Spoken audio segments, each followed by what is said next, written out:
ಲಕ್ಷ ದೀಪ ಜೊತೆಯಾಗಿ ಬೆಳಗ್ಗೆ ಮೆರೆವಂತೆ ಕಣ್ಣ ಮಿಂಚು, ಮುತ್ತು ರತ್ನ ಮಳೆಯಾಗಿ ಚೆಲ್ಲಿ ಹೊಳೆವಂತೆ ನಗೆಯ ಸಂಚು, ಅರಳಿ ನಿಂತ ಕಮಲದಂತೆ ಪಾದ ಇಡಲು ಹೆಜ್ಜೆ ಉಳಿವ ಗೆಜ್ಜೆ ನಾದ.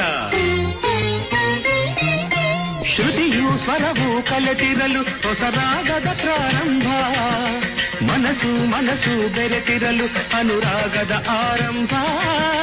ಶ್ರುತಿಯು ಸ್ವರವು ಕಲೆತಿರಲು ಹೊಸ ರಾಗದ ಪ್ರಾರಂಭ, ಮನಸ್ಸು ಮನಸ್ಸು ಬೆರೆತಿರಲು ಅನುರಾಗದ ಆರಂಭ. ಆ ಮನಸ್ಸೇ ಒಂದು